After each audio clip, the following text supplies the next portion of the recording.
Jeez, I'm bored. Marvin, are there any news about the upcoming animated films of 2019? Let's see, there's Ugly Dolls. Yeah, I saw the trailer. Someone was a huge Trolls fan. Pass. The Secret Life of Pets 2. Patton Oswalt is a good replacement, but we don't know about the plot yet. Playmobil the Movie. Lego Movie rip-off. Are there any teaser trailers for Toy Story 4? No, not yet. Well, there better be one in December, because let's be honest, we would love to see that as a Christmas gift under the Christmas tree. May I recommend you to review the first How to Train Your Dragons movie before you review the third movie? Why? When's the third movie coming out? February 2019. That's great. Oh, February 2019? I thought it was going to be in summer like its other predecessor. Excuse me for 1 minute.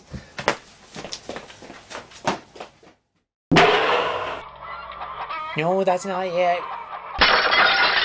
That ain't it. Whee! Sorry, Jabbers. I'm okay.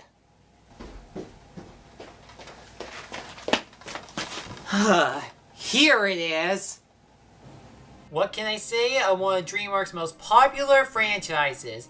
This is another one alongside Shrek, Kung Fu Panda, and Madagascar. What started off as a book series by Cressida Cal became a huge hit, being nominated and winning tons of awards, being one of the few films to be in high-quality 3D in theaters, and having a follow-up TV show on both Cartoon Network and later moved to Netflix. And with a certain sequel coming out next year that everybody asks for, I figured to start off reviewing the first movie. Welcome to another episode of the Wonder Reviews. It's time to take to the sky. This is How to Train Your Dragon. This is a scenario where the story has already been done in other movies, but for some strange reason, it somehow manages to be well executed. In the island of Berg, a group of Vikings are fighting off a bunch of dragons, considering them as an infestation problem. But a boy named Hiccup, don't worry, he already knows that his name is kind of pathetic, wants to hunt dragons along with his dad and the other Vikings. He manages to take down one of the dragons, a Night Fury, but he doesn't want to kill it. He befriends the dragon, now named Toothless, and he learns that dragons are not so much of a threat after all. I'll just start off with the one problem that is not very good. It's the E.T. formula. You know it, we all know it. He hides the dragon and doesn't want anyone else to know what he's up to. And we already know what's going to happen. His friendship with Tuva is going to be revealed, and that conflicts with the father with a sense of betrayal, and they'll eventually make amends. Yeah, there's no trouble to spoil that part because sequels and TV. Astrid? Toothless. Da-da-da, we're dead. However, that's the only flaw with the movie. The rest of the movie is where things get interesting and heartfelt. And that would be Hiccup's relationship with his dad and Toothless. The Toothless aspect shows how the dragons function, as well as display their strengths and weaknesses, while the father side plot brings in some calm moments to sink in with the emotions between the father and son and the turmoils they had to go through. There have been some tropes that have been done before in these types of movies, but this movie manages to craft the story to make it more different. There are a colorful cast of characters. There are some memorable ones, but there are some that we don't focus on. The main character Hiccup is an outcast of the Vikings. He wants to be a Viking to hunt some dragons, but he doesn't want to anymore after finding Toothless. Other than that, there's nothing much about him, except for the fact that his voice didn't reach puberty. Toothless, on the other hand, is actually a three-dimensional character. He has more of a personality, going through the dilemma of losing part of his wing, and he pretty much acts like a dog in this movie.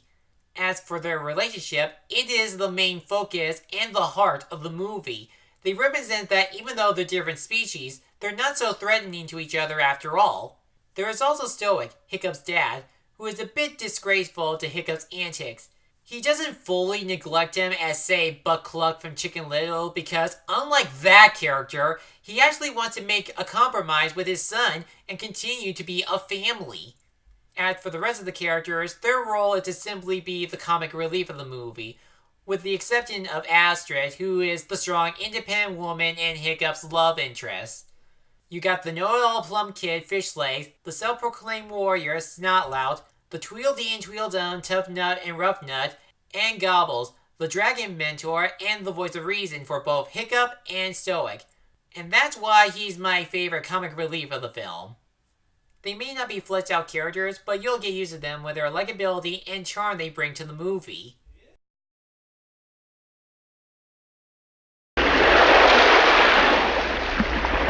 This is possibly my favorite part when reviewing a DreamWorks film. The animation is really good. The human characters are well distinguished, making their designs unique and memorable. The dragons themselves are impressive, as well as their looks, and give each of them a specific power. Plus, the animation has nice textures on the dragon scales, the Vikings' hair, and even the fabric on their clothes. The character animation is top-notch, where the humans move like a normal person, and the dragons display what they can do with their flying and other mechanics they have. It's like the size of my... Oh, get it off! While Berg is sort of just a normal village, it is well built and well interpreted as a Norwegian island town among the sea. And then you have the flying scenes, and they are really beautiful to gaze upon. It displays a gigantic view of both the island of Berg and the clouds. Even some of the action scenes are enjoyable, from the training montage and even the final act of the movie. Wherever you saw this in 3D in theaters or on a regular screen, the animation reached new heights with its breathtaking quality.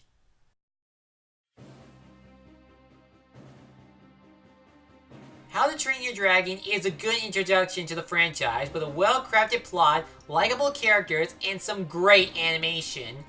If you're a DreamWorks fan or you're into fantasy epics, then this is for you. But I'll say this right now, the franchise will get even better. But that's another story. Now if you'll excuse me, I'm going to ride my Jabberwocky.